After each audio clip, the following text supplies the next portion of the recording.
بسم الله الرحمن الرحيم.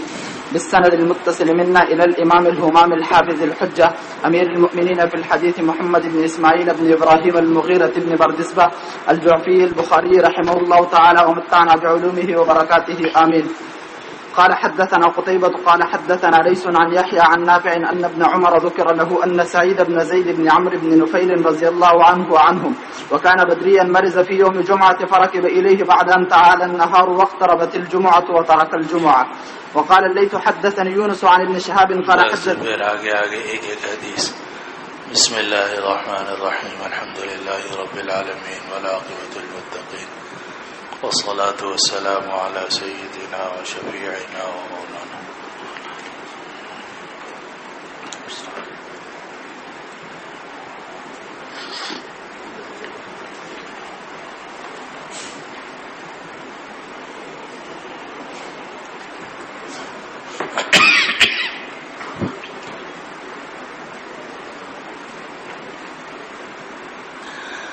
باب قائم کیا ہوا ہے باب فضل من شہید بدرن کہ کون کون لوگ غزوہ بدر کے اندر شریک ہوئے، ان کی بڑی فضیلت ہے.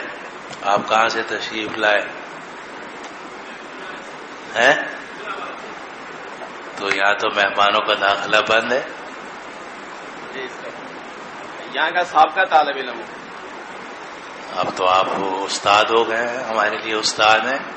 یہاں تو طالب علموں کو پڑھاتے ہیں، استادوں کو تو نہیں پڑھاتے.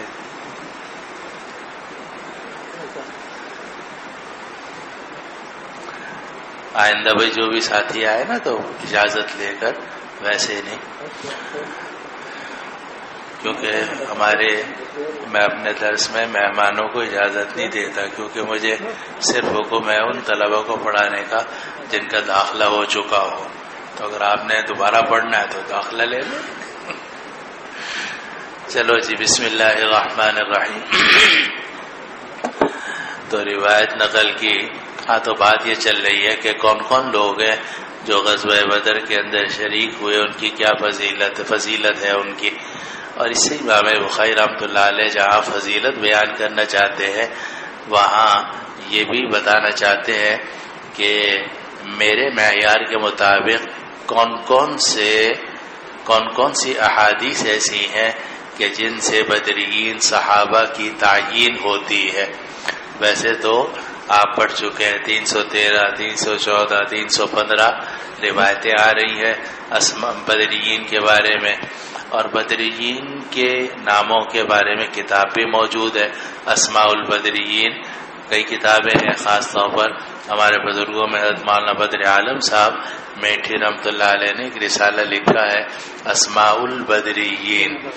میرے پاس تو تھا، آج کل پتہ نہیں ملتا ہی نہیں ملتا.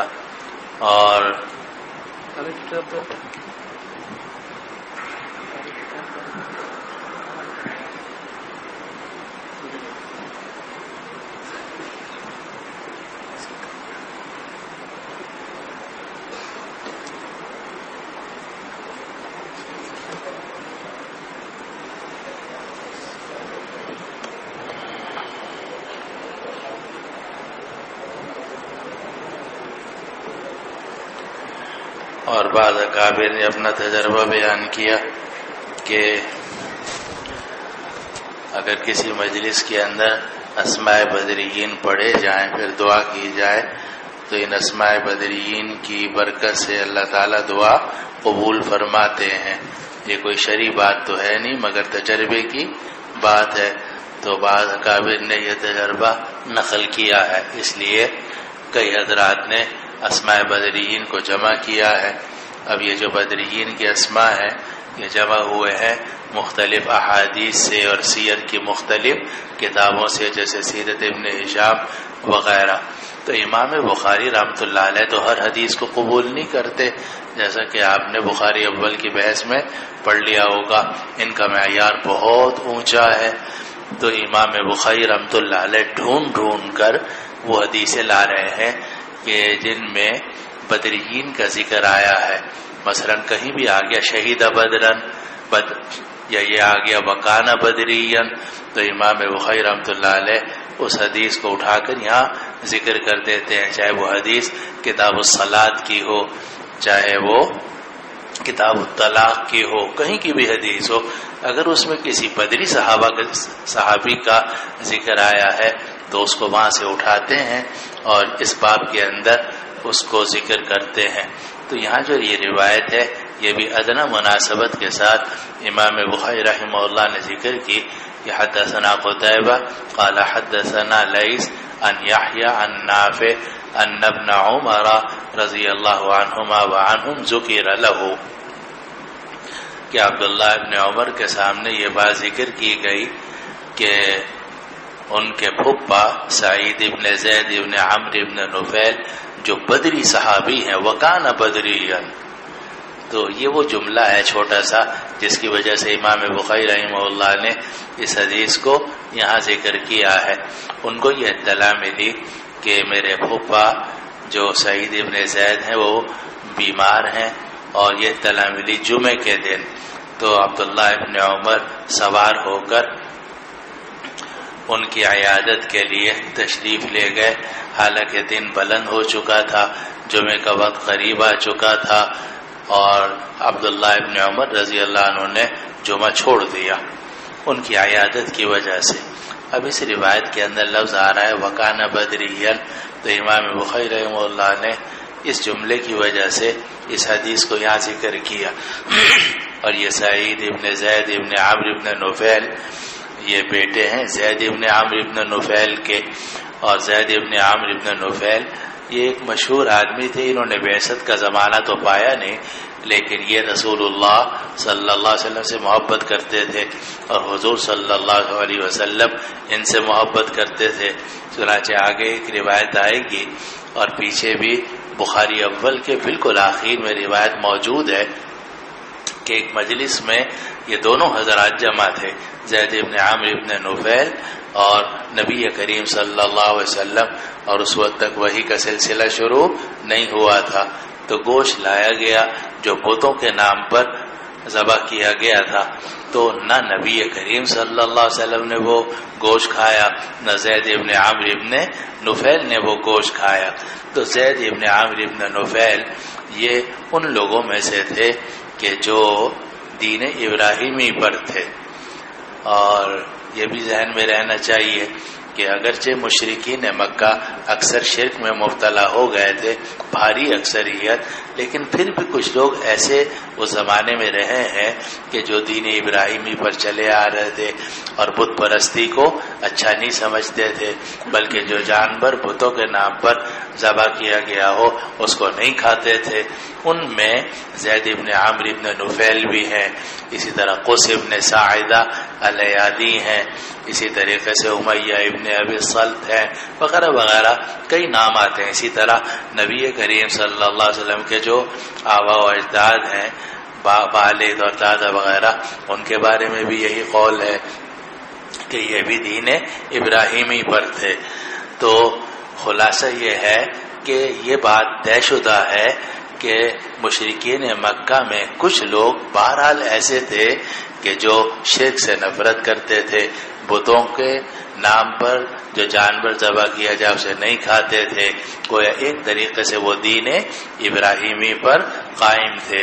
ان میں زید ابن عمرو ابن نفیل بھی ہیں، اور زید ابن عمرو ابن نفیل کے بیٹے ہیں سعید ابن زید، اور سعید ابن زید یہ عشرہ مبشرہ میں سے ہیں۔ جب آپ عشرہ مبشرہ کے نام لیں تو سب سے آخر میں جو نام آتا ہے وہ آتا ہے حضرت سعید ابن زید ابن عمرو ابن نفیل کا، اور یہ حضرت عمر فاروق رضی اللہ عنہ کے بہنوئی تھے، بلکہ یہ پہلے مسلمان ہوئے ہیں اور عمر فاروق بعد میں مسلمان ہوئے ہیں، بلکہ عمر فاروق کے اسلام لانے کا سبب بھی یہی بنے ہیں۔ سعید ابن زید ابن عمرو ابن نفیل مسلمان ہو گئے تھے، ان کی بیوی تھی فاطمہ، وہ بھی مسلمان ہو گئی تھی، وہ دونوں قرآن مجید پڑھ رہے تھے۔ عمر فاروق آئے، انہوں نے آواز سنی باہر سے، دروازہ کھٹکھٹایا تو انہوں نے اپنا قرآن کے جو اوراق تھے چھپا دیے۔ کہا تم کیا پڑھ رہے تھے؟ کہا بس کچھ نہیں، تو مگر بس وہ پیچھے پڑ گئے، مارا بہت، اور کہا کہ تم نے کیوں دین اسلام قبول کیا؟ تم بے صابی ہو گئے ہو۔ تو حضرت سعید ابن زید ان کی بیوی نے کہا تم کچھ بھی کر لو ہم دین اسلام نہیں چھوڑیں گے. پھر کہا اچھا مجھے سناؤ. چنانچہ غالباً سورہ طٰہٰ تھی جو سعید ابن زید ابن عمرو ابن نفیل نے سنائی عمر فاروق رضی اللہ عنہ کو. تو اللہ تعالیٰ نے ایسا ان کے دل پر اثر کیا کہ حضرت عمر فاروق بھی مسلمان ہو گئے اور نبی کریم صلی اللہ علیہ وسلم کے ہاتھ پر انہوں نے اسلام قبول کر لیا. تو گویا یہ السابقون الاولون میں سے ہیں، بلکہ عمر فاروق سے بھی پہلے کے مسلمان ہیں اور عمر فاروق کے اسلام لانے کا ذریعہ بھی ہے. تو یہ عمر فاروق کے بہنوئی تھے، اور جب عمر فاروق کے بہنوئی تھے تو عبداللہ ابن عمر کے کون ہو گئے؟ پھپھا ہو گئے، کیونکہ پھپھی کے شوہر تھے تو پھپھا ہو گئے. تو عبداللہ ابن عمر کے پھپھا ہوئے.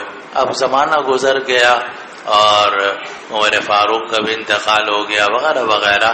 تو عبداللہ ابن عمر رہتے تھے مدینہ منورہ میں، اور سعید ابن زید ابن عمرو ابن نفیل یہ مدینہ منورہ سے باہر ذوالحلیفہ جگہ ہے جس کو آج کل ابیار علی کہتے ہیں، تو وہاں رہتے تھے. تو عبداللہ ابن عمر کو اطلاع ملی کہ میرے پھپھا سعید ابن زید ابن عمرو ابن نفیل بیمار ہیں، اور وہ ہر اعتبار سے بہت اونچے صحابی تھے. ایک تو اس لیے کہ سابقون الاولون میں سے تھے اور بدری صحابی تھے، وکان بدری، اور ساتھ ساتھ حضرت سعید حضرت عبداللہ ابن عمر کے پھپھا بھی تھے، رشتہ داری بھی تھی.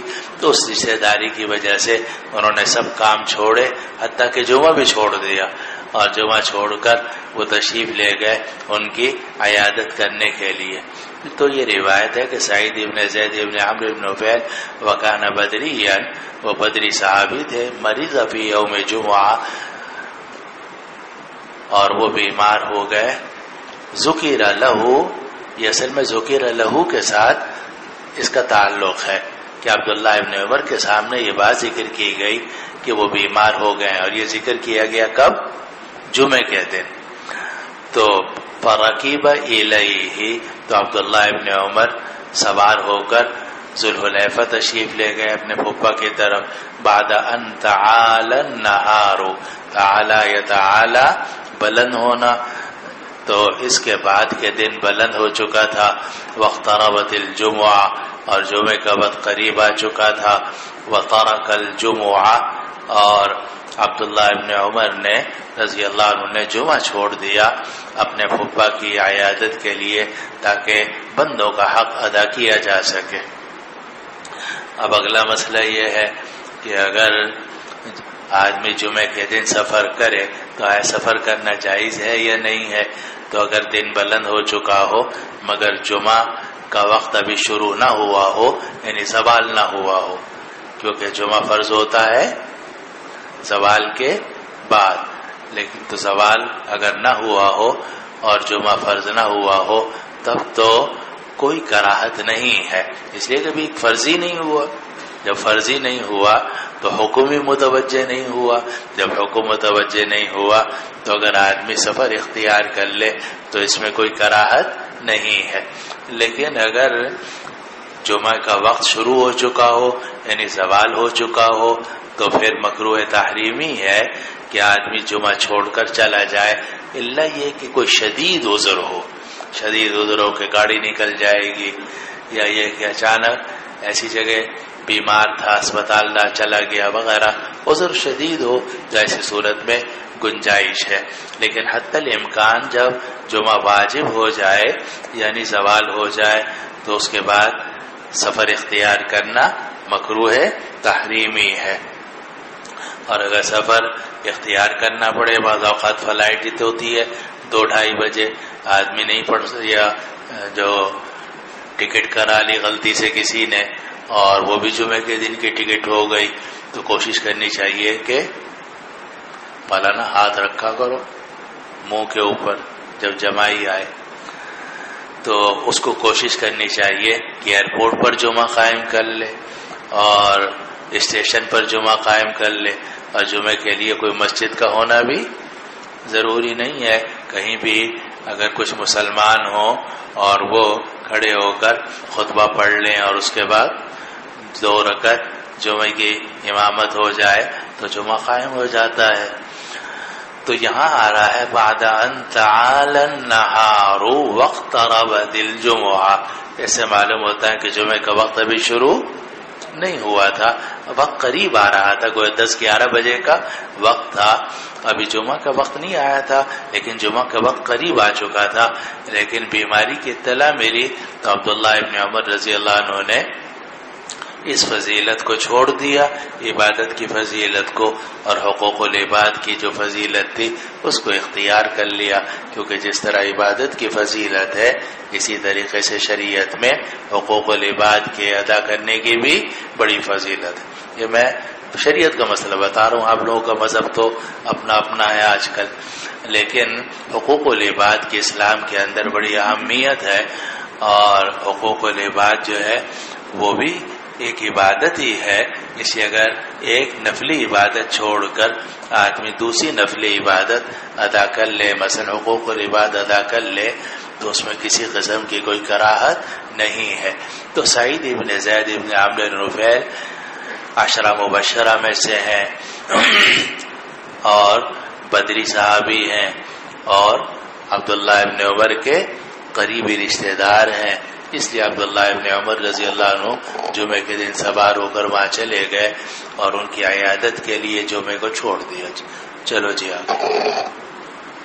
وبه قال وقال الليث حدثني يونس عن ابن شهاب قال حدثني عبيد بن عبد الله بن عتبة أن أباه عبيد الله بن عبد الله بن عتبة عبيد الله بن عبد الله بن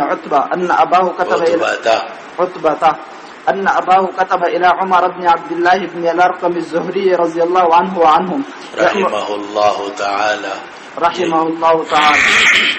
يأمر أن يدخل على سبيعة بنت الحارث الأسلمية رضي الله عنها فيسألها عن حديثها وعما قال لها رسول الله صلى الله عليه وسلم حين استفتته. فكتب عمر بن عبد الله بن الأرقم رحمه الله تعالى إلى عبد الله بن عتبة رضي الله عنه يخبر أن سبيعة بنت الحارث رضي الله عنها أخبرته أنها كانت تحت سعد بن خولة رضي الله عنه وهو من بني عامر بن لؤي وكان ممن شهد بدرا فتوفي عنه. یہ حدیث جو ہے نا اصل میں کتاب الطلاق کی ہے اور یہ وہاں آئے گی، لیکن صرف اس میں لفظ کیا آیا ہے وَكَانَ مِمَّنْ شَهِدَ بَدْرًا. اور اس سے معلوم ہوتا ہے کہ صحابہ بھی جب یہ حدیثیں نقل کرتے تھے اور کسی بدری صحابی کا ذکر آتا تھا بڑے احترام سے اس کا ذکر کرتے تھے کہ صاحب وہ کوئی عام آدمی تو نہیں تھے، نہیں عام صحابی تو تھے نہیں. وَكَانَ مِمَّنْ شَهِدَ بَدْرًا، وہ ان لوگوں میں سے تھے جو غزوہ بدر کے اندر شریک ہوئے ہیں. جی. فتوفي عنها في حجة الوداع وهي حامل فلم تنشب أن وضعت حملها بعد وفاته. فلما تعلت من نفاسها تجمرت للخطاب فدخل عليها أبو السنابل بن بعكك رجل من بني عبد الدار فقال لها ما لي أراك تجملت للخطاب فرجين النكاح وإنك والله ما أنت بناكح حتى تمر عليك 4 أشهر و10. قالت سبيعة رضي الله عنها فلما قال لي ذلك جمعت علي ثيابي حين أمسيت وأتيت رسول الله صلى الله عليه وسلم فسألته عن ذلك فأبتاني بأني قد حللت حين وزعت حملي وأمرني بالتزوج إن بدالي. تابعه أسبع عن ابن وهب عن يونس رحمه الله. وقال ليس حدثني يونس عن ابن شهاب وسألناه فقال أخبرني محمد بن عبد الرحمن بن ثوبان مولى بني عامر بن لؤي أن محمد بن إياس بن البكير وكان أبوه شهد بدرا أخبره. اب یہ روایت ہے جس کا تعلق اصل میں تو کتاب الطلاق سے ہے اور عدت وفات کے بعد سے متعلق ہے، لیکن امام بخاری رحمہ اللہ نے ادنا مناسبت کے ساتھ یہاں ذکر کر دیا اس کو، کیونکہ اس میں لفظ آ رہا ہے وَكَانَ مِمَّنْ شَهِدَ بَدْرًا. روایت نقل کی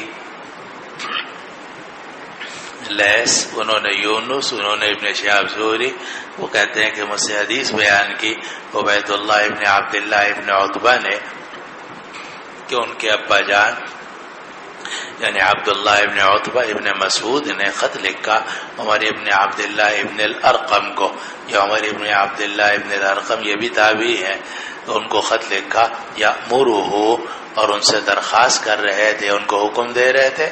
ابھی تو برابر کے تھے، برابر کے آدمی کو جب آدمی لکھتا ہے تو عام طور سے درخواست ہوتی ہے، تو ان کو حکم دے رہے تھے، یعنی درخواست کر رہے تھے کہ وہ چلے جائیں سبیعہ بنت الحارث الاسلمیہ کے پاس، حضرت سبیعہ بنت الحارث الاسلمیہ رضی اللہ عنہ کے پاس جائیں، وَيَسْأَلَهَا عَنْ حَدِيثِهَا، اور ان سے جا کر ان کے حدیث کے بارے میں پوچھیں، وَعَمَّا قَالَ لَهَا،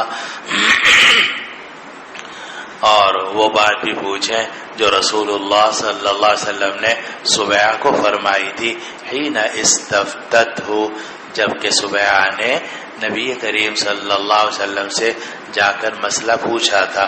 استفتاء یستفتی، فتویٰ پوچھنا، تو یہ سبیعہ خود گئی تھی، جیسے آگے آ رہا ہے، جب ان پہ اعتراض ہوا کہ تم ابھی تمہاری عدت ختم ہوئی ہے اور ابھی تم سے نکاح کرنے کا ارادہ کر لیا ہے، تو یہ سیدھی چلی گئی نبی کریم صلی اللہ علیہ وسلم کے پاس، ان سے جا کر مسئلہ پوچھا۔ تو عبداللہ ابن عتبہ ابن مسعود نے عمر ابن عبداللہ ابن الارقم کو لکھا کہ آپ چلے جائیے اور جا کر سبیعہ سے وہ حدیث سنیے، حضرت سبیعہ رضی اللہ عنہ سے وہ حدیث سنیے اور پھر مجھے لکھ کر وہ بھیج دیجئے۔ آگے آ رہا ہے کہ فَكَتَبَ عمر بن عبداللہ ابن الارقم، تو عمر ابن عبداللہ ابن الارقم نے خط لکھا، یعنی آگے خود بیچ میں خود لگا لو کہ عمر ابن عبداللہ ابن الارقم گئے، جا کر سبیعہ اسلمیہ رضی اللہ عنہ سے حدیث سنی اور سن کر پھر خط لکھا، کس کو؟ عبداللہ ابن عتبہ ابن مسعود کو، اور ان کو یہ بات بتائی کہ ان سبیعہ بنت الحارث اخبارت ہو، کہتے سبیعہ بنت الحارث نے انہیں یہ خبر دی ہے۔ اب یہ کیوں کہا کہ جاؤ اور جا کر ان سے یہ مسئلہ پوچھو، اور یہ بھی پوچھو کہ انہوں نے رسول اللہ صلی اللہ علیہ وسلم سے کیا پوچھا تھا، کیا جواب دیا تھا؟ یہ اصل میں ایک بحث ہے جو آگے کتاب الطلاق میں آئے گی کہ اگر کسی عورت کے شوہر کا انتقال ہو جائے اور وہ حاملہ ہو تو اس کی عدت کیا ہے۔ یہ ایک مسئلہ ہے اختلافی، جس میں شروع میں اختلاف رہا، بعد میں تو تقریباً اتفاقی ہو گیا ہے فقہائے اربعہ کا۔ تو اس زمانے میں یعنی صحابہ اور تابعین کے زمانے میں یہ مسئلہ اختلافی ہوا ہے کہ اگر کوئی عورت حاملہ ہو اور اس کے شوہر کا انتقال ہو جائے تو وہ کون سی عدت گزارے گی۔ اور یہ شبہ اس لیے ہوتا ہے کہ قرآن مجید کی 2 آیتیں ہیں، ایک آیت سے معلوم ہوتا ہے کہ 4 مہینے 10 دن گزارنے چاہیے، کیونکہ قرآن مجید میں ہے والذین یتوفون منکم ویذرون ازواجا یتربصن بانفسہن 4 اشہر وعشرا۔ تو اس سے معلوم ہوتا ہے کہ جس عورت کے شوہر کا انتقال ہو جائے اس کی عدت ہے 4 مہینے 10 دن۔ لیکن سورۃ الطلاق کی آیت ہے کہ وَأُولَاتُ الْأَحْمَالِ أَجَلُهُنَّ أَن يَضَعْنَ حَمْلَهُنَّ، کہ جو حاملہ عورتیں ہیں تو ان کی عدت ہے وضع حمل۔ تو جو غیر حاملہ ہے اس کی عدت کے بارے میں تو تمام علماء فقہا اور اس زمانے میں بھی صحابہ تابعین سب کا اتفاق تھا کہ غیر حاملہ کی عدت ہے 4 مہینے 10 دن۔ لیکن حاملہ عورت کی عدت کیا ہے؟ تو جمہور صحابہ رضوان اللہ علیہ اجمعین کا یہ مذہب تھا، جس پر بعد میں ائمہ 4 کا بھی اتفاق ہو گیا کہ اس کی عدت وضع حمل ہے، جب بھی وضع حمل ہو جائے۔ اور یہی مسئلہ ثابت کیا گیا ہے، یہی مسئلہ ثابت ہوا ہے سبیعہ بنت الحارث الاسلمیہ رضی اللہ عنہ کی حدیث سے جو یہاں آ رہی ہے۔ اور حضرت علی رضی اللہ عنہ اور بعض حضرات کا اس زمانے میں مذہب یہ تھا کہ عورت جو ہے وہ اس کی عدت ہوگی ابعد الاجلین، اس کی عدت ہوگی ابعد الاجلین، یعنی 2 مدتوں میں سے جون سی بھی مدت بھی زیادہ لمبی ہو۔ فرض کرو کہ کوئی عورت حاملہ ہے اور اس کے ہاں وضع حمل ہو گیا 2 مہینے کے بعد، تو اب وہ پورے کرے گی 4 مہینے 10 دن، کیونکہ اب عدد الاجلین ہے۔ لیکن فرض کرو کہ عورت کے شوہر کا انتقال ہوا، عورت حاملہ تھی اور 4 مہینے 10 دن گزر گئے مگر ابھی تک وضع حمل نہیں ہوا، اور وضع حمل ہوا 7 مہینے کے بعد، تو یہ حضرات یہ فرماتے تھے کہ اب اس کی عدت ہوگی وضع حمل جب بھی ہو جائے، چاہے 6 مہینے میں ہو، چاہے 7 مہینے میں ہو، چاہے 8 مہینے میں ہو، چاہے 8.5 مہینے میں ہو، چاہے 9 مہینے میں ہو۔ تو یہ ان کا مذہب تھا ابعد الاجلین۔ لیکن جو مذہب راجح ہے، جس کو بعد میں جمہور فقہا نے اختیار کیا کہ حاملہ عورت کی عدت جو ہے وہ ابعد الاجلین نہیں ہے بلکہ وضع حمل ہے۔ اب اگر وضع حمل ہو رہا ہے 8 مہینے میں تو 8 مہینے میں اس کی عدت ختم ہوگی، اور اگر اس کا وضع حمل ہو گیا انتقال کے 1 ہفتے کے بعد، شوہر کے انتقال کے 1 ہفتے کے بعد، 10 دن کے بعد، 12 دن کے بعد وضع حمل ہو گیا تو عدت ختم ہو گئی۔ جب عدت ختم ہو گئی تو عورت جو ہے وہ پہلے شوہر یعنی متوفی کی عدت سے نکل گئی۔ اب اگر وہ شادی کرنا چاہے تو کر سکتی ہے، اس کو اگر نکاح کا پیغام بھیجا جا کوئی بھیجنا چاہے تو اسے نکاح کا پیغام بھیج سکتا ہے۔ تو یہ مسئلہ اختلافی ہے جو آگے کتاب الطلاق میں آئے گا۔ تو حدیث تو اصل میں کتاب الطلاق کی ہے، مگر امام بخاری رحمہ اللہ نے ادنا مناسبت کے ساتھ اس کو ذکر کیا۔ اب حدیث لے لو، یخبرہ ان سبیعۃ بنت الحارث اخبرتہ۔ تو عمر ابن عبداللہ ابن ارقم نے خط لکھا عبداللہ ابن عتبہ ابن مسعود کو، اور ان کو یہ بات بتلائی کہ سبیعہ بنت الحارث نے انہیں یہ بات بتلائی ہے انہا کانت تحت سعد ابن خولہ، کہ وہ سعد ابن خولہ کے ماتحت تھیں۔ سعد ابن خولہ کے ماتحت ہونے کا کیا مطلب ہے؟ کہ ان کی بیوی تھی، کیونکہ بیوی ماتحت ہوتی ہے شوہر کی۔ وَهُوَ مِن بَنِي عامر ابن لؤي، اور سعد ابن خولہ رضی اللہ عنہ جو تھے وہ بنو عامر ابن لؤي سے تعلق رکھتے تھے، یعنی اس قبیلے سے ان کا تعلق تھا۔ وَكَانَ مِمَّن شَهِدَ بَدْرًا۔ بس یہ چھوٹا سا جملہ ہے، اور یہ حضرت سبیعہ نے ذکر کیا ہے، بیوی نے ذکر کیا ہے، گویا اپنے شوہر کی مقام اور عزت کو بتانے کے لیے کہ وہ بھی کوئی میرے شوہر کوئی معمولی آدمی نہیں تھے۔ وَكَانَ مِمَّن شَهِدَ بَدْرًا، وہ بدر میں شریک ہوئے تھے۔ ہوا کیا کہ فَتُوفِّيَ عَنْهَا فِي حَجَّةِ الْوَدَاعِ، تو ان کا انتقال ہو گیا حجۃ الوداع میں، ان کا انتقال ہو گیا حجۃ الوداع میں۔ وہ تشریف لے گئے مکہ مکرمہ، اور حجۃ الوداع میں ہجرت کر کے آ گئے تھے، مہاجر صحابی تھے، مہاجر صحابی تھے یہ، تو یہ مکہ سے ہجرت کر کے مدینہ آ گئے تھے۔ پھر جب نبی کریم صلی اللہ علیہ وسلم حجۃ الوداع میں تشریف لے گئے تو سعد ابن خولہ بھی ساتھ گئے۔ جب ساتھ گئے تو وہاں جا کر ان کا انتقال ہو گیا، اور نبی کریم صلی اللہ علیہ وسلم کو بھی ان کے انتقال کا دکھ ہوا، اور آپ چاہتے تھے کہ جو مہاجر صحابی ہے اس کا انتقال مکہ مکرمہ میں نہ ہو بلکہ مدینہ منورہ میں ہو، کیونکہ اگر آدمی اپنی پیدائش کی جگہ سے کہیں اور اس کا انتقال ہو، اس کی فضیلت ہے کہ اس کی قبر کھول دی جاتی ہے اس کی پیدائش کی جگہ سے لے کر اس کے وفات کی جگہ تک۔ لیکن البائس سعد بن خولہ، آگے روایت میں آ جائے گا۔ تو سعد بن خولہ رضی اللہ عنہ بدری صحابی ہیں، اور حجۃ الوداع میں ان کا انتقال ہو گیا، یعنی اپنے طبی موت۔ فتوفی عنہا فی حجۃ الوداع، اور عنہا اس سے مراد یہ ہے کہ ان کا انتقال ہو گیا اور پیچھے بیوی رہ گئی، ان کو چھوڑ کر انتقال ہو گیا۔ اچھا جی، وہی حامل، اور حال یہ تھا کہ حضرت سبیعہ اسلمیہ حاملہ تھیں، فلم تنشب ان وضعت حملها بعد وفاتها، تو وہ نہیں ٹھہری کہ ان کا وضع حمل ہو گیا شوہر کی وفات کے بعد. اور لم تنشب نہیں ٹھہری، لم تلبس کے معنی میں ہے، لم تمکس کے معنی میں ہے. اور اس کا مطلب یہ ہے کہ انتقال اور وضع حمل میں کوئی زیادہ مدت نہیں تھی. اب یہ مدت کتنی تھی؟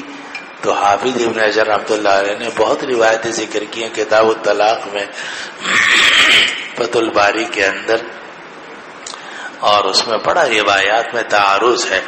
لیکن تمام روایات کو دیکھ کر جو زیادہ بات معلوم ہوتی ہے کہ 20 سے 30 دن کے اندر اندر ان کے ہاں وضع حمل ہو گیا تھا.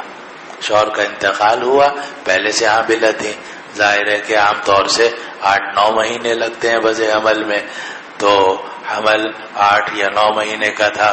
اور جب شوہر کا انتقال ہوا تو اس کے 20-22 دن کے بعد ان کے ہاں وضع حمل ہو گیا، بچے کی پیدائش ہو گئی. تو وہ نہیں ٹھہری کہ ان کا وضع حمل کا مطلب ہے وضاعت حملہ، انہوں نے اپنے حمل کو رکھ دیا. لفظی ترجمہ حمل کو رکھ دیے گا کیا مطلب؟ بچے کی پیدائش ہو گئی. اب 20 دن کے بعد بچے کی پیدائش ہو گئی. اب اس کے بعد خاتون کو خون آتا ہے جس کو نفاس کہا جاتا ہے. فلما تعلت من نفاسها، پھر جب وہ اپنے نفاس سے پاک صاف ہوئیں، یعنی ان کا نفاس ختم ہو گیا.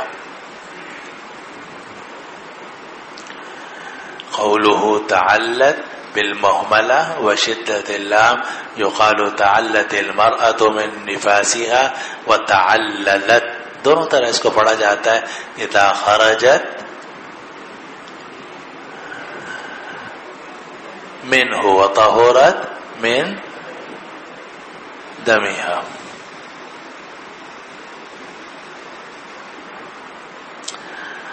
فلما تعلت من نفاسها، تو اور جب وہ اپنے نفاس سے پاک صاف ہو گئیں، اور نفاس کی مدت بھی آپ پڑھ چکے ہیں کہ کم سے کم کتنی مدت ہے؟ کم سے کم معلوم، کم سے کم کی تو کوئی مدت ہی نہیں ہے. یہ بھی ہو سکتا ہے کہ 1 گھنٹے میں نفاس ختم ہو جائے، یہ بھی ہو سکتا ہے 1 دن میں ہو، 2 دن میں نفاس ختم ہو جائے، 5 دن میں، کوئی آپ طے نہیں کر سکتے. لیکن زیادہ سے زیادہ جو مدت ہے وہ ہے 40 دن. اسی لیے اگر کسی خاتون کو وضع حمل کے بعد یعنی بچے کی پیدائش کے بعد 45 دن خون آئے گا تو ان میں سے 40 دن نفاس کے سمجھے جائیں گے اور 5 دن استحاضے کے یعنی بیماری کے سمجھے جائیں گے.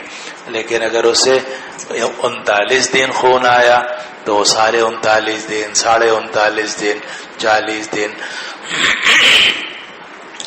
سارے کے سارے نفاس ہی کے سمجھے جائیں گے.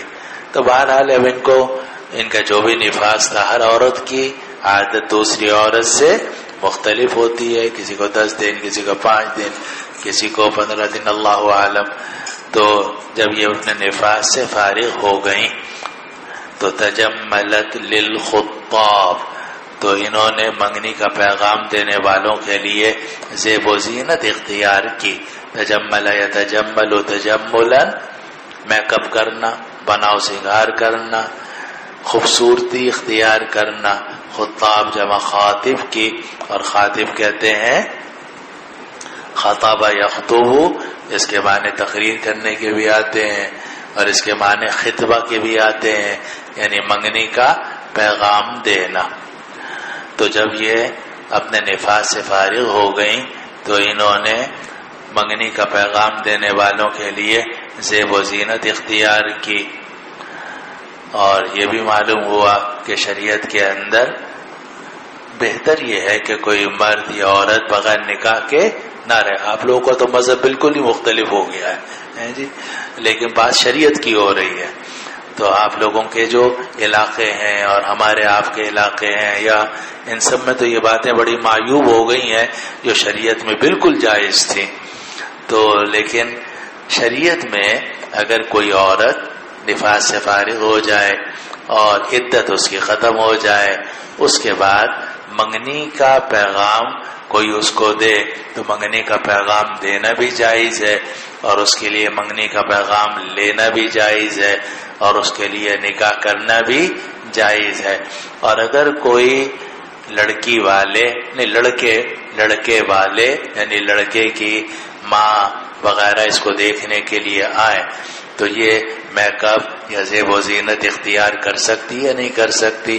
آپ لوگوں کے مذہب کا تو پتہ نہیں، لیکن شرعاً جو ہے وہ زیب و زینت اختیار کر سکتی ہے کہ تاکہ لوگوں کو رغبت ہو، اور اگر کوئی نکاح کی صورت نکل آئے تو میں نکاح کر لوں۔ چنانچہ ابھی شوہر کے انتقال کو مہینہ بھی نہیں گزرا تھا، پتہ نہیں آواز آ رہی نہیں آ رہی ہونا، ابھی شوہر کے انتقال کو مہینہ گزرا ہوگا، کیونکہ 20 دن کی روایتیں 15 دن کی بھی آ رہی ہیں روایتیں، 15 سے اور 30 دن تک کی روایتیں آ رہی ہیں، اور ہو سکتا ہے نفاس کچھ دن کا ہو، مہینہ سوا مہینہ، تو جتنی بھی مدت تھی وہ گزر گئی۔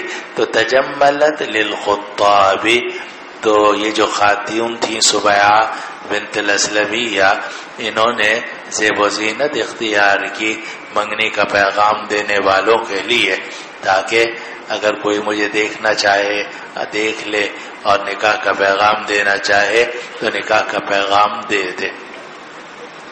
فدخل علیہا ابو السنابل ابن باکک، تو ان کے پاس ابو السنابل ابن باکک آئے، یہ انہی کے خاندان کے ایک آدمی تھے، رجل بن بنی عبد الدار، اور یہ بنو عبد الدار کے ایک آدمی ہیں۔ اب یہ خود خاتون سارے واقعہ سنا رہی ہے، خاتون نے عمر ابن عبداللہ ابن الارقم کو یہ ساری حدیث سنائی کہ اس کے پاس ابو السنابل ابن باکک آئے جو بنو عبد الدار سے تعلق رکھتے تھے، فقال لها، اور آ کر اس خاتون سے کہا، مالی اراکی تجملت للخطاب، کیا ہو گیا کہ میں تمہیں دیکھ رہا ہوں کہ تم نے زیب و زینت اختیار کی ہوئی ہے منگنی کا پیغام دینے والوں کے لیے، ترجین النکاح، تم لوگوں کو نکاح کی امید دلا رہی ہو۔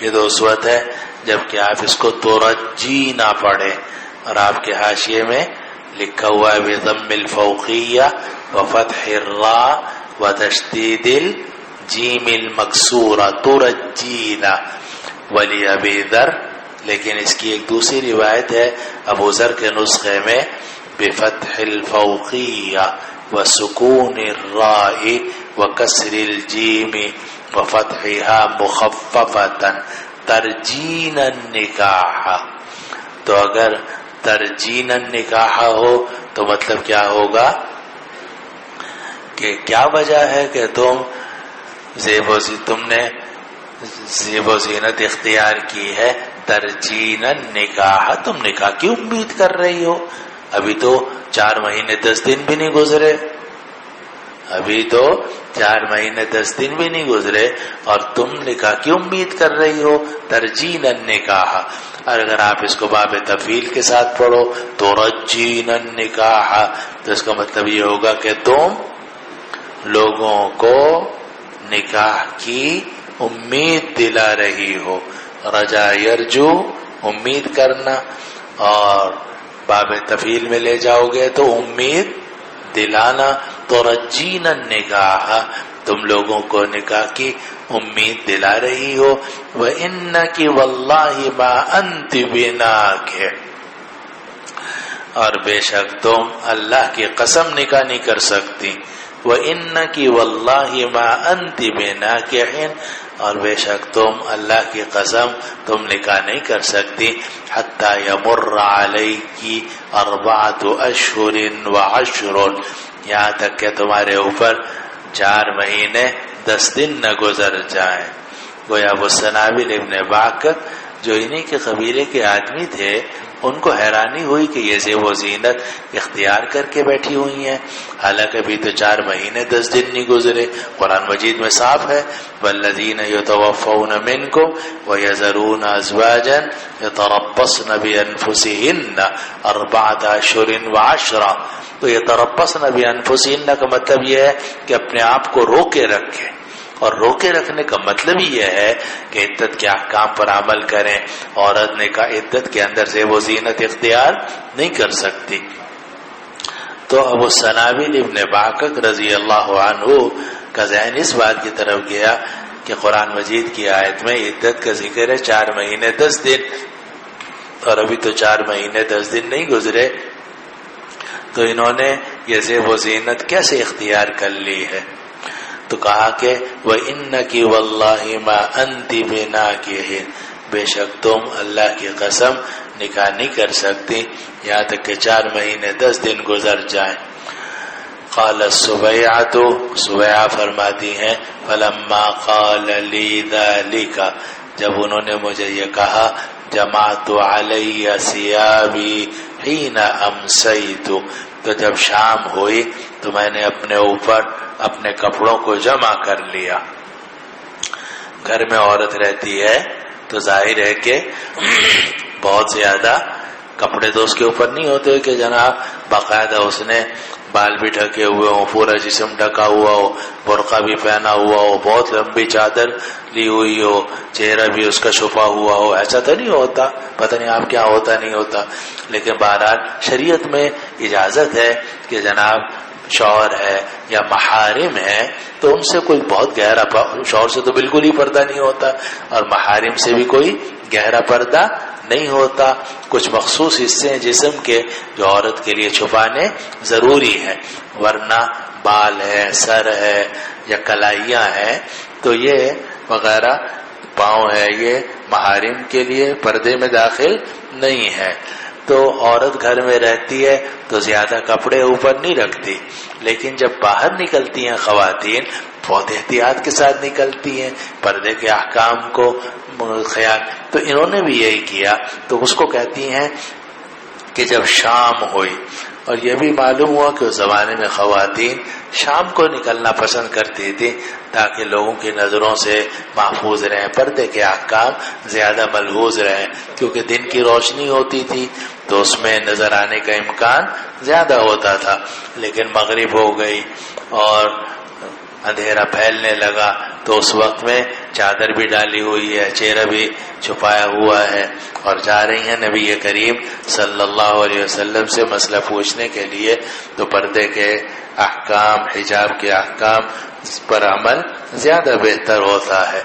اس لیے یہ فرما رہی ہیں کہ جمعت علی ثیابی حین امسیت، میں نے اپنے کپڑے اپنے اوپر جمع کیے جب شام ہو گئی۔ وَأَتَيْتُ رَسُولَ اللَّهِ صلی اللہ علیہ وسلم، اور میں پہنچ گئی رسول اللہ صلی اللہ علیہ وسلم کی خدمت میں۔ اس زمانے میں خواتین پر کوئی اعتراض ہوتا تھا تم یہ کیا کر رہی ہو تو سیدھی چلی جاتی تھی کہاں؟ نبی کریم صلی اللہ علیہ وسلم کے پاس مسئلہ پوچھنے کے لیے۔ یہاں بھی ہے، آگے بھی روایتوں میں آئے گا کہ ایک عورت تھی تو اس کے والد نے اس کا زبردستی اس کا نکاح کر دیا تھا، تو وہ خاتون نے کہا یہ زبردستی میرا نکاح ہے۔ آپ لوگ یہاں تو اکثر نکاح زبردستی ہوتے ہیں، لیکن یہ ہے کہ وہاں ایک خاتون کا نکاح اس کے والد نے زبردستی کر دیا تھا۔ وہ سیدھی گئی نبی کریم صلی اللہ علیہ وسلم کے پاس۔ آگے روایتوں میں بخاری وغیرہ میں آ جائے گا فرد نکاحہا، آپ نے نکاح کو رد کر دیا کہ باپ کو یہ حق حاصل نہیں ہے کہ عورت جو عاقلہ بالغہ ہے اس کا نکاح اس کی رضامندی کے بغیر کر دے، چنانچہ آپ نے وہ نکاح رد کر دیا۔ تو خواتین کو اگر کوئی اعتراض ہوتا تھا تو خواتین سیدھی چلی جاتی تھیں نبی کریم صلی اللہ علیہ وسلم کے پاس، جو ماں سے زیادہ مہربان، باپ سے زیادہ مشفق اور عورتوں اور بچوں کے حقوق کی حفاظت کرنے والے، عورتوں اور بچوں کا خیال کرنے والے۔ تو یہ جو خاتون تھی جب ان پر اعتراض ہوا، اعتراض بھی انہی کے گھر والوں نے کیا، ابو سنابل ابن باکک نے۔ تو انہوں نے کپڑے اپنے اوپر جمع کیے اور کہتی ہیں کہ واتیت رسول اللہ صلی اللہ علیہ وسلم، اور میں رسول اللہ صلی اللہ علیہ وسلم کے پاس آئی، فسألته عن ذلك، اور میں نے آپ سے اس کے بارے میں پوچھا، فافتانی بانی قد حللت حين وضعت حملی، تو آپ نے مجھے فتویٰ دیا کہ میں حلال ہو گئی ہوں جب میں نے اپنے حمل کو رکھ دیا ہے، یعنی جب بچے کی پیدائش ہو گئی، وضع حمل ہو گیا، بانی قد حللت، میں حلال ہو گئی ہوں۔ حلال ہو گئی ہوں کو کیا مطلب؟ عدت ختم۔ اسی لیے سبیعہ اسلمیہ رضی اللہ عنہ کی جو حدیث ہے یہ قاطع ہے ما فی الباب، اس نے آ کر طے کر دیا کہ یہ جو 4 مہینے 10 دن کا ذکر آ رہا ہے وہ ہے حائلہ کے لیے، یعنی غیر حاملہ کے لیے، لیکن جو حائلہ نہ ہو بلکہ حاملہ ہو اس کا حکم قرآن مجید کی سورۃ الطلاق میں ہے کہ وَأُولَاتُ الْأَحْمَالِ أَجَلُهُنَّ أَن يَضَعْنَ حَمْلَهُنَّ۔ اب وضع حمل 8 مہینے میں ہوتا ہے یا 8 دن میں ہوتا ہے، اس سے کوئی غرض نہیں ہے۔ اسی لیے آگے آپ پڑھیں گے کہ جب یہ مسئلہ اختلافی ہوا اور عبداللہ ابن مسعود رضی اللہ عنہ جو کبار صحابہ میں سے سادس الاسلام ہے، ان کے سامنے یہ مسئلہ پیش کیا گیا تو انہوں نے فرمایا کہ سورۃ الطلاق بعد میں نازل ہوئی ہے اور سورۃ البقرہ پہلے نازل ہوئی ہے۔ گویا سورۃ الطلاق کی آیت نے آ کر 4 مہینے 10 دن والی جو آیت تھی اس پہ تخصیص کر دی ہے۔ 4 مہینے 10 دن والی آیت حائلہ کے لیے ہے، اور ولاۃ الاحمال اجلہن یضعن حملہن کی آیت حاملہ کے لیے ہے۔ اور پھر ایک اور مشہور جملہ فرمایا جو آگے آنے والا ہے کہ عبداللہ ابن مسعود رضی اللہ عنہ نے فرمایا اتجعلون علیہ التغلیظ ولا تجعلون لها الرخصہ، تم عورتوں کے اوپر سختی تو کرتے ہو، عورتوں کو آسانی نہیں دیتے۔ اتجعلون علیہ التغلیظ، کیا تم عورت کے اوپر سختی کرتے ہو؟ سختی کیا کہ اگر وضع حمل اس کا 8 مہینے میں ہو، 7 مہینے میں ہو تو اس کو عدت کتنی گزارنی پڑے گی؟ 7 مہینے۔ تو اگر اس کا وضع حمل 7 دن میں ہو جائے تو اس کو رخصت کیوں نہیں دیتے؟ اگر تم 7 مہینے تک اس کو انتظار کرواتے ہو، کس کی وجہ سے؟ حمل کی وجہ سے۔ معلوم ہے کہ مدار حمل ہے، تو اگر حمل کی وجہ سے اس بیچاری کو آپ 8-9 مہینے بٹھائے رکھتے ہو اور اس پر تغلیظ کرتے ہو، تو اگر وضع حمل 8-10 دن 12 دن 15 دن 20 دن میں ہو جائے تو رخصت کیوں نہیں دیتے؟ یہ قول ہے کس کا؟ حضرت عبداللہ ابن مسعود رضی اللہ عنہ کا کہ تجعلون علیہ التغلیظ ولا تجعلون لها الرخصہ۔ اور حضرت سبیعہ اسلمیہ رضی اللہ عنہ کی جو حدیث ہے اس نے آ کر تو بالکل ہی مسئلہ صاف کر دیا، اور اسی لیے اس حدیث کے آنے کے بعد اور اس حدیث کے اشاعت کے بعد پھیلنے کے بعد جمہور صحابہ کا یہی موقف ہو گیا کہ یہ حاملہ عورت کی عدت وضع حمل ہے۔ اور یہ بھی کہا جاتا ہے کہ جن حضرات کا پہلے دوسرا موقف تھا عبد اللہ جلین کا، بعض روایات کے مطابق انہوں نے اپنے مذہب سے رجوع بھی کر لیا تھا۔ بہرحال اس میں ہے کہ فافتانی بانی قد حللت حين وضعت حملی، تو نبی کریم صلی اللہ علیہ وسلم نے مجھے فتویٰ دیا کہ میں حلال ہو گئی ہوں جب سے مجھے میرا وضع حمل ہوا ہے۔ وَأَمَرَنِي بِالتَّزَوُّجِ إِن بَدَا لِي، اور آپ نے مجھے حکم دیا کہ تم شادی کر سکتی ہو اگر شادی تمہارے لیے ظاہر ہو، یعنی اگر تمہیں شادی کا موقع مل رہا ہے اور تم شادی کرنا چاہتی ہو تو 4 مہینے 10 دن گزارنے کی کوئی ضرورت نہیں ہے، تم پاک ہو چکی ہو وضع حمل کے بعد اور تم شادی کر سکتی ہو۔ فافتانی بانی قد حللت حين وضعت حملی وامرنی بالتزوج ان بدا لی، اور آپ نے مجھے حکم دیا کہ میں شادی کر لوں اگر شادی کرنا میرے لیے ظاہر ہو۔ چنانچہ حضرت سبیعہ اسلمیہ رضی اللہ عنہ نے شادی کر لی ایک نوجوان سے، اور اصل میں ابو سنابل بھی ان کی طرف رغبت رکھتے تھے، وہ بھی چاہتے تھے، لیکن وہ چاہتے تھے کہ کچھ ذرا ٹھہر جائیں یہ اور 4 مہینے 10 دن پوری کر لیں، پھر میں نکاح کروں گا۔ اور ادھر ایک نوجوان تھا، اس نے بھی نکاح کا پیغام دیا تھا، چنانچہ اس خاتون نے حضرت سبیعہ اسلمیہ رضی اللہ عنہ نے اس نوجوان سے شادی کر لی۔ کچھ عرصے وہ شادی جاری رہی، مگر اس کے بعد پھر طلاق تک نوبت پہنچ گئی اور طلاق ہو گئی، پھر عدت گزر گئی۔ بعد میں پھر ابو سنابل ابن باکر رضی اللہ عنہ نے اس خاتون سے حضرت سبیعہ اسلمیہ سے شادی کر لی تھی، پھر ان کا بیٹا بھی ہوا الاخری۔ اور یہ بھی معلوم ہوا کہ عورت کے بیوہ کے لیے یا مطلقہ کے لیے ہمیشہ ہمیشہ بیوہ بیٹھنا یا مطلقہ بیٹھے رہنا، جیسے ہمارے اور آپ کے ہندوستانی پاکستانی معاشروں میں رواج ہے، شرعاً ایسی کوئی ترغیب نہیں ہے۔ عورت بیٹھنا چاہے اس کی مرضی ہے، اور اگر وہ شادی کرنا چاہے تو امرنی بالتزوج، آپ نے حکم دیا تم شادی کر لو، ان بدالی، اگر میرے لیے یہ بات ظاہر ہو، یعنی تمہارے لیے یہ بات ظاہر ہو، تم شادی کرنا چاہو تو کر سکتے۔ بلکہ اسلامی معاشرے میں کوشش یہ کی جاتی ہے کہ حتی الامکان لوگ کنوارے نہ رہیں، کیونکہ جتنی بھی زنا، لواطت اور جتنی بھی خرابیاں ہیں وہ پیدا ہوتی ہیں کنوارے رہنے سے۔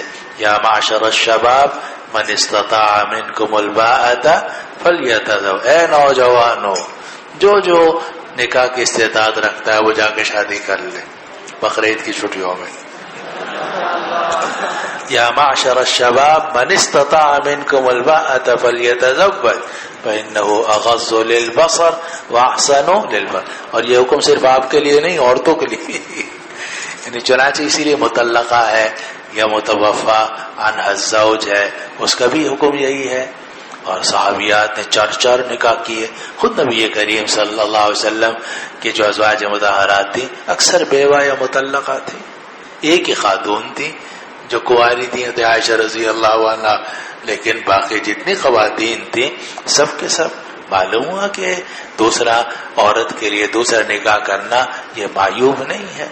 بلکہ حضرت گنگوہی رحمۃ اللہ علیہ نے ہمارے پردادا حضرت مولانا محمد یاسین صاحب رحمۃ اللہ علیہ کو خط لکھا، یعنی خط کا جواب بھیجا، جو حضرت مفتی شفیع صاحب رحمۃ اللہ علیہ نے نقل کیا ہے اپنی کتاب میرے والد ماجد میں۔ تو حضرت گنگوہی رحمۃ اللہ علیہ نے حضرت مولانا محمد یاسین صاحب رحمۃ اللہ علیہ کو خط لکھا کہ اگر کوئی شخص نکاح ثانی کو معیوب سمجھتا ہو تو مجھے اس پر کفر کا اندیشہ ہے۔ اگر کوئی آدمی نکاح ثانی کو معیوب سمجھتا ہو تو مجھے اس پر کفر کا اندیشہ ہے۔ وجہ یہ ہے کہ جتنے صحابہ ہیں، صحابیات ہیں، تو انہوں نے نکاح ثانی کیے ہیں۔ نبی کریم صلی اللہ علیہ وسلم نے 1 سے زائد نکاح کیے ہیں۔ جتنے صحابہ تھے، شاید ہی کوئی صحابی ایسے ہو جس کا 1 نکاح ہو، کسی کے 2 تھے، کسی کے 3 تھے۔ اسی طرح جو خواتین تھیں وہ بھی بیٹھی نہیں رہتی تھیں، طلاق کے بعد یا وفات کے بعد وہ بھی جا کے شادی کر لیتی تھیں۔ مشہور خاتون حضرت اسماء بنت عمیس رضی اللہ عنہا، ان کی پہلی شادی ہوئی تھی حضرت جعفر ابن ابی طالب سے، اور جب جعفر ابن جعفر طیار رضی اللہ عنہ کی شہادت ہو گئی تو انہوں نے نکاح کیا کس سے؟ ابو بکر صدیق سے، اور ابو بکر صدیق کی بیوی رہی کافی عرصے۔ پھر جب ابو بکر صدیق کا انتقال ہو گیا تو ان کا نکاح ہوا حضرت علی مرتضیٰ سے۔ تو یہ وہاں معمول تھا، آپ لوگوں کے ہاں معیوب ہو تو ہو، لیکن قرآن میں، حدیث میں اور سیر صحابہ میں یا سیرت النبی صلی اللہ علیہ وسلم میں یہ ہرگز کوئی عیب نہیں ہے۔ نکاح جو ہے یہ بعض صورتوں میں واجب ہے، عند الطبقان واجب، بعض صورتوں میں سنت ہے، عام حالات میں سنت ہے اور سنت موقدہ ہے۔ من استطاع منکم الباءۃ فلیتزوج وتزوج النساء فمن رغب عن سنتی فلیس منی۔ چلو جی آگے۔ اب یہ روایت ہے، تو یہ روایت ذکر کرنے کے بعد امام بخاری رحمہ اللہ نے بڑی ذہانت سے اس کا ایک متابع ذکر کیا، اور فرمایا کہ جو متابع آ رہا ہے اس میں بھی ایک صحابی کا ذکر ہے، اور وہ صحابی بھی غزوہ بدر کے اندر شریک ہوئے تھے۔ چنانچہ وہ متابع ذکر کیا کہ تابعہ اسبغ عن ابن وهب عن یونس وقال اللیث حدثنی یونس عن ابن شہاب وسألناہ، اور ہم نے ابن شہاب زہری سے پوچھا تو انہوں نے فرمایا کہ اخبرنی محمد بن عبد الرحمن ابن ثوبان مولا بن عامر ابن لؤي ان محمد ابن ایاس ابن البکیر وکان ابوہ شہید بدرا اخبرہ، کہ یہ حدیث جس طرح مجھے اور لوگوں نے سنائی، اس طرح محمد ابن ایاس ابن البکیر نے بھی مجھے یہ حدیث سنائی، اور محمد ابن ایاس ابن البکیر کے جو والد ہیں ایاس ابن البکیر وکان شہید بدرن، وہ کوئی معمولی آدمی تو ہے نہیں، وہ تو غزوہ بدر کے اندر شریک ہوئے۔ چلو جی، باب شهود الملائكة بدرا. وبه قال حدثني إسحاق بن إبراهيم قال أخبرنا جرير عن يحيى بن سعيد عن معاذ بن رفاعة بن رافع الزرقي عن أبيه رضي الله عنه وعنهم وكان أبوه من أهل بدر قال جاء جبريل إلى النبي صلى الله عليه وسلم فقال ما تعدون أهل بدر فيكم؟ قال من أفضل المسلمين أو كلمة نحوها. قال وكذلك من شهد بدرا من الملائكة. آگے بھی اگلی روایت. وبه قال حدثنا سليمان قال حدثنا حماد عن يحيى عن معاذ بن رفاعة بن رافع رضي الله عنه وكان رفاعة من أهل بدر وكان رافع من أهل العقبة وكان يقول لابنه ما يسرني أني شهدت بدرا بالعقبة. قال سأل جبريل النبي صلى الله عليه وسلم بهذا. وبه قال حدثنا إسحاق بن منصور أخبرنا يزيد قال أخبرنا يزيد قال أخبرنا يحيى أنه سمع معاذ بن رفاعة أن ملكا سأل النبي صلى الله عليه وسلم. وعن يحيى أن يزيد بن الهادي أخبره أنه كان معه يوم حدثه معاذ هذا الحديث فقال يزيد قال معاذ رضي الله عنهما إن السائل هو جبريل عليه الصلاة والسلام. اگلی روایت بھی لے لو. وبه قال حدثنا إبراهيم بن موسى قال أخبرنا عبد الوهاب قال حدثنا خالد عن إكرمة عن ابن عباس رضي الله عنه وعنهم أن النبي صلى الله عليه وسلم قال يوم بدر هذا جبريل آخذ برأس فرسه عليه أداة الحرب. بس یہ باب قائم کیا کہ باب شہود الملائکۃ بدر، یہ باب ہے کہ ملائکہ بدر کے اندر شریک ہوئے ہیں. اور یہ ساری بات پیچھے گزر چکی ہے کہ جہاد تو اصل میں انسانوں نے ہی کرنا ہوتا ہے، صحابہ ہی نے کیا ہے، لیکن جو فرشتے ہیں وہ بھی نصرت کے لیے نازل ہوئے. اصل میں ان کو حکم تھا کہ ثبت الذین آمنوا سألقی فی قلوب الذین کفروا الرعب، تو اصل ان کا حکم یہ تھا کہ مسلمانوں کو ثابت قدم رکھیں. لیکن کچھ جو فرشتے تھے وہ بھی انسانی شکل کے اندر جہاد میں شریک ہوئے. تو یہ باب قائم کیا کہ ملائکہ بدر کے اندر شریک ہوئے ہیں. شہید یشہد، حاضر ہونا، موجود ہونا، شریک ہونا. روایت نقل کی اسحاق ابن ابراہیم قال اخبرنا جریر عن یحیی بن سعید عن معاذ ابن رفاعة بن رافع الزرقی عن ابیہ. اب دیکھو یہ روایت میں پوتے کی روایت ہے اپنے والد سے، اور وہ آگے دادا کا بھی ذکر ہے. تو معاذ جو ہیں وہ بیٹے ہیں رفاعہ کے، اور رفاعہ یہ بیٹے ہیں رافع کے. اگلی بات یہ سمجھو کہ معاذ جو ہیں یہ صحابی نہیں ہیں، یہ تابعی ہیں، لیکن ان کے جو والد تھے رفاعہ اور ان کے جو دادا تھے رافع وہ دونوں صحابی ہیں. اتنا فرق ہے کہ حضرت رفاعہ ابن رافع جو ہیں وہ اہل بدر میں سے ہیں، شہید بدرن، اور ان کے جو والد ہیں رافع وہ اہل بدر میں سے نہیں ہیں، یعنی وہ غزوہ بدر میں شریک نہیں ہوئے. البتہ وہ لیلۃ العقبہ کی بیعت میں شریک تھے، گویا ان لوگوں میں شامل تھے کہ جو نبی کریم صلی اللہ علیہ وسلم کو مکہ مکرمہ سے مدینہ منورہ لے کر آئے ہیں، اور آپ کے ہاتھ پر بیعت عقبہ کی تھی، بیعت عقبہ ثانیہ. تو دونوں صحابی ہیں، رفاعہ بھی اور رافع بھی. ان کے بیٹے رفاعہ کے بیٹے معاذ، تو انہوں نے روایت کی ہے اپنے والد رفاعہ سے. اور رفاع وکان ابوہ من اہل بدر، ان کے والد جو ہیں وہ اہل بدر میں سے ہیں، وہ کہتے ہیں کہ حضرت جبرائیل علیہ السلام نبی کریم صلی اللہ علیہ وسلم کی خدمت میں آئے، فقال ما تعدون اہل بدر فیکم، کہ آپ لوگ اپنے اندر اہل بدر کو کیا شمار کرتے ہو؟ جبریل علیہ السلام نے نبی کریم صلی اللہ علیہ وسلم سے فرمایا، پوچھا ما تعدون اہل بدر فیکم، آپ مسلمانوں میں اہل بدر کا کیا مرتبہ سمجھتے ہو؟ تو قال من افضل المسلمین او کلمۃ نحوها، تو نبی کریم صلی اللہ علیہ وسلم نے فرمایا کہ وہ تمام مسلمانوں میں سب سے افضل ہیں، یا اس جیسا کوئی کلمہ فرمایا کہ ہم من خیارنا، کہ وہ ہم میں سب سے بہتر ہیں۔ قال، تو جبریل علیہ السلام نے فرمایا وَكَذَلِكَ مَنْ شَهِدَ بَدْرًا مِنَ الْمَلَائِكَةِ، اسی طرح جو ملائکہ غزوہ بدر کے اندر شریک ہوئے ہیں، اَيِ الْمَلَائِكَةُ الَّذِينَ شَهِدُوا بَدْرًا هُمْ من افضلہم ایضا، تو مسلمانوں میں بھی سب سے بڑا درجہ ہے کس کا؟ اصحاب بدر کا۔ اسی لیے صحابہ تو سارے کے سارے سر آنکھوں پر ہیں، کلہم عدول، اور سب کے سب کالنجوم فبأیہم اقتدیتم اہتدیتم، چاہے آپ عبداللہ ابن عمر کی پیروی کرو، چاہے عبداللہ ابن عباس کی، چاہے عبداللہ ابن زبیر کی، چاہے معاویہ کی، یا کہ رضی اللہ عنہ اجمعین، لیکن جب تفضیل کی بات آئے گی تو اس میں اصحاب بدر کا درجہ سب سے اوپر ہے، اور جب اصحاب بدر میں آپ تفصیل کریں گے تو اس میں سب سے اوپر درجہ ہے خلفاء راشدین کا علی ترتیب الخلافہ، پھر اس کے بعد عشرہ مبشرہ اور پھر اصحاب بدر، لیکن اصحاب بدر کہتے ہیں تو بھی کافی ہے، کیونکہ خلفاء راشدین اور عشرہ مبشرہ یہ خود بخود اصحاب بدر کے اندر شامل ہی شامل ہے۔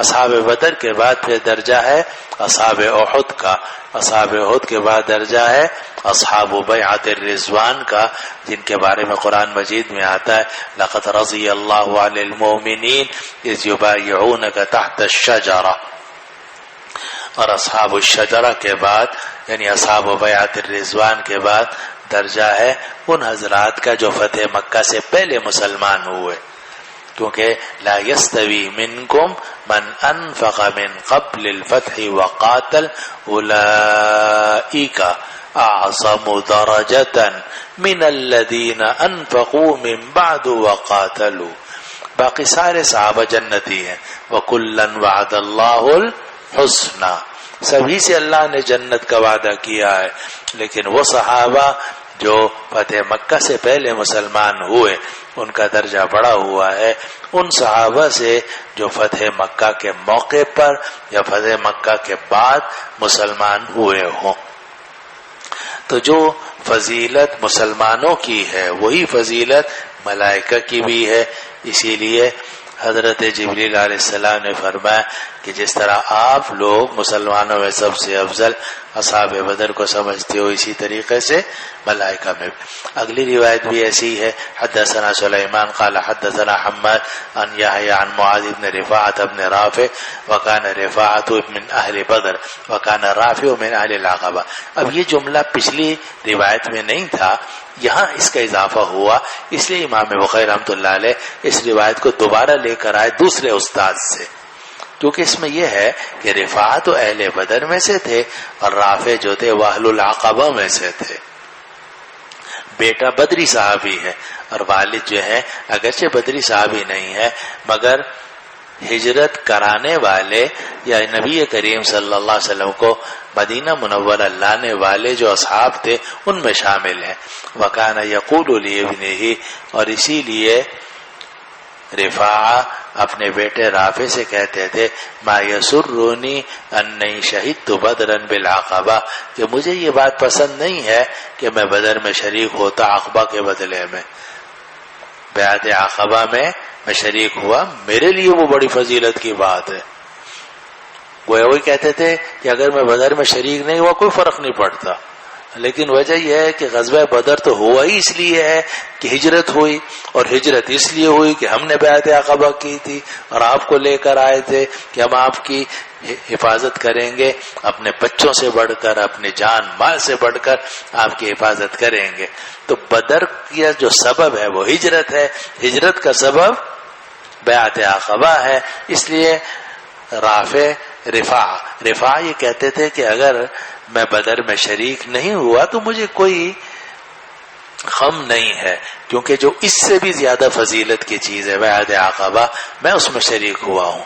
تو یہ جملہ نقل کیا کہ وَكَانَ يَقُولُ لِابْنِهِ کہ رافع اپنے بیٹے رفاع سے کہتے تھے کہ مجھے یہ بات پسند نہیں ہے کہ میں بدر میں شریک ہوتا عقبہ کے بدلے میں، اور یہ کہا کہ قال سأل جبریل النبی صلی اللہ علیہ وسلم بہذا، کہ نبی کریم صلی اللہ علیہ وسلم سے سوال کیا تھا جبریل علیہ السلام نے اس کے بارے میں کہ تم میں سب سے افضل کون ہے؟ آپ نے فرمایا وہ لوگ جو غزوہ بدر میں شریک ہوئے ہوں۔ تو جبریل علیہ السلام نے فرمایا کہ ملائکہ میں بھی ایسے ہی۔ اگلی روایت ہے حدثنا اسحاق بن منصور قال اخبرنا یزید قال اخبرنا یحییٰ، اور یحییٰ ابن سعید القطان کہتے ہیں کہ انہوں نے سنا معاذ ابن رفاع ابن رافع کو، اور وہ یہ کہتے ہیں ان ملکن سأل النبی صلی اللہ علیہ وسلم کہ ایک فرشتے نے نبی کریم صلی اللہ علیہ وسلم سے سوال کیا تھا۔ اور آگے روایت ہے یحییٰ ابن سعید القطان کی کہ یزید ابن ہاد نے ان کو یہ بات بتلائی کہ وہ یحییٰ کے ساتھ یوم حدثہ معاذ، جبکہ حضرت معاذ ابن رفاع نے یحییٰ ابن سعید القطان کو یہ حدیث سنائی۔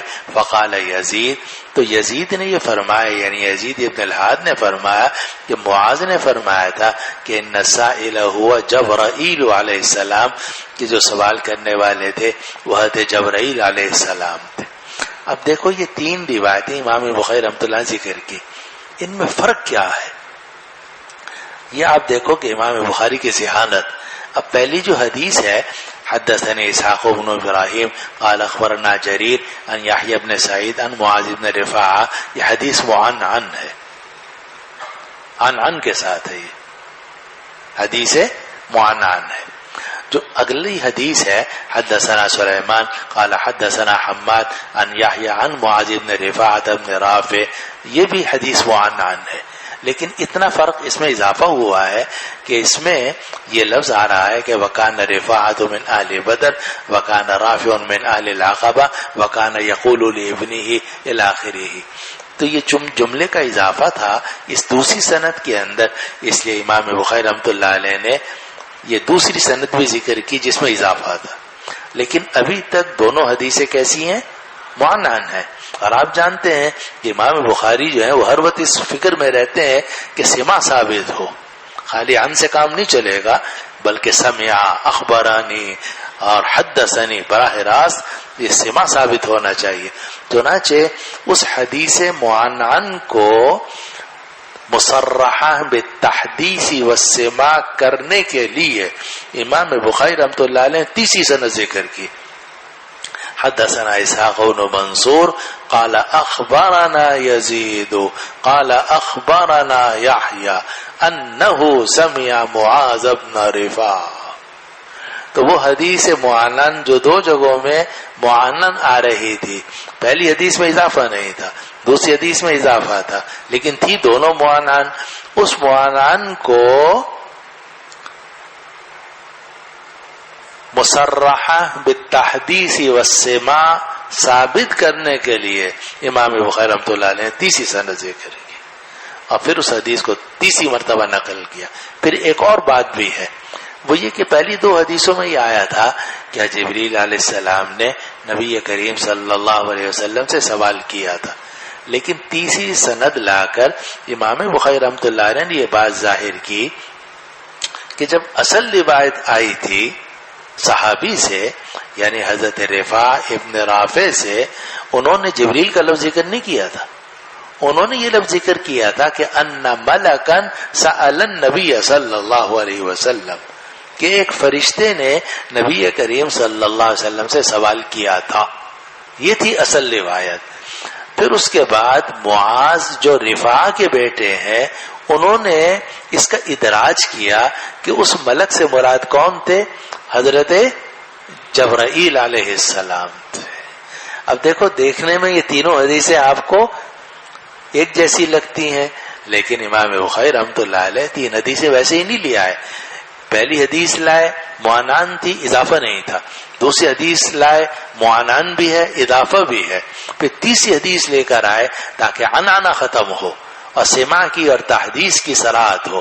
پھر پچھلی جو 2 حدیثیں تھیں اس سے معلوم ہوتا تھا کہ جو اصل راوی ہیں انہوں نے حضرت جبریل علیہ السلام کا نام لیا تھا، حالانکہ تیسری روایت سے معلوم ہوتا ہے کہ اصل روایت میں حضرت جبریل علیہ السلام کا نام نہیں تھا، بلکہ صرف یہ تھا ملکن.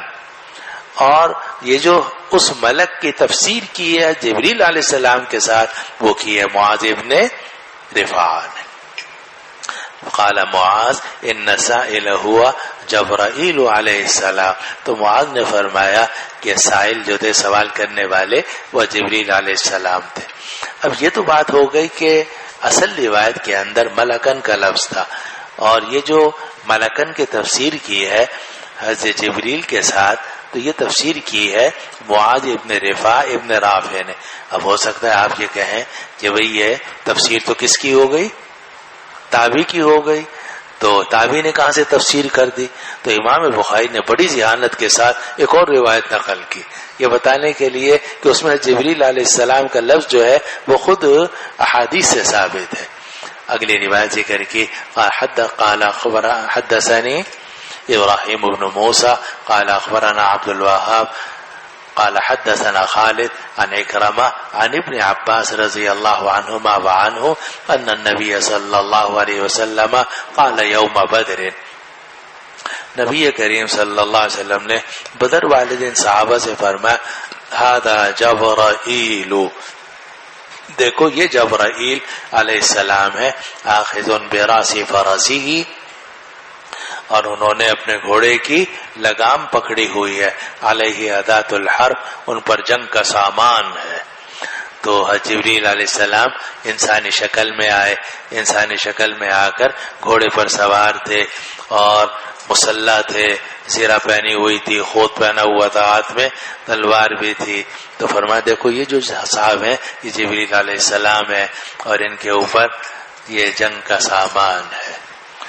ایک بات یہ سمجھو کہ یہ جبریل بھی ہے جبرائیل بھی ہے، لیکن محدثین نے لکھا شرح نے کہ اگر اس کو آپ جیم کے کسرے کے ساتھ پڑھیں گے بغیر حمزے کے پھر تو ٹھیک ہے، جبریل قل من کان عدوا لجبریل.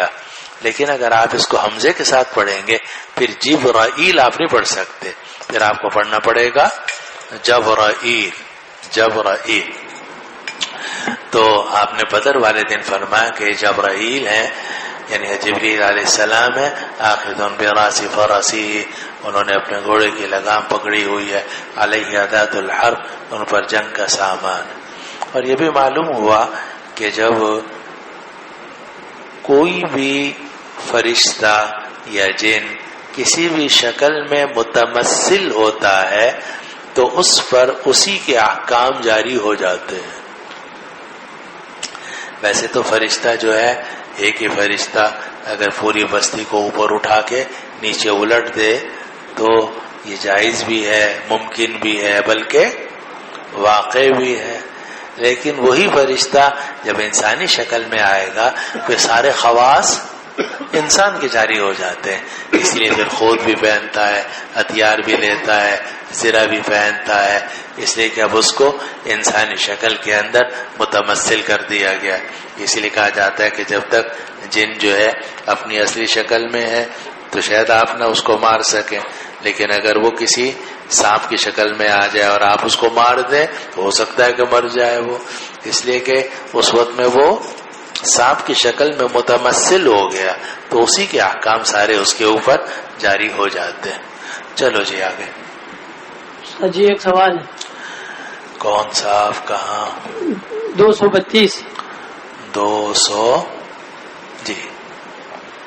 جی سوال یہ ہے کہ حضرت سبیعہ بنت الحارث الاسلمی رضی اللہ عنہ نے جو وضع حمل کی عدت اختیار کی تھی، حضرت سبیعہ بنت الحارث اسلمی رضی اللہ عنہ جو وضع حمل کی عدت گزار دی، ان کو اس حکم کے بارے میں اگر پہلے ہی سے پتہ ہو تو پھر نبی کریم صلی اللہ علیہ وسلم سے پوچھنے کی کیا ضرورت ہے، اور اگر پتہ نہیں تھا تو پھر وضع حمل کی عدت کو کس دلیل کی بنیاد پر اختیار کیا؟ یہ تو منطقی سوال ہے، لیکن دونوں امکانات ہیں. ایک تو یہ ہے کہ ہو سکتا ہے انہیں معلوم نہ ہو، یا یہ کہ انہیں معلوم تو تھا لیکن جب ابو السنابل ابن باکک نے ان پر اعتراض کیا تو ان کو اپنی فہم میں یا اپنے سنے ہوئے میں شک ہو گیا، تو انہوں نے سوچا کہ پتہ نہیں میں نے صحیح سنا تھا یا نہیں سنا تھا، یا صحیح سمجھا تھا یا نہیں سمجھا تھا.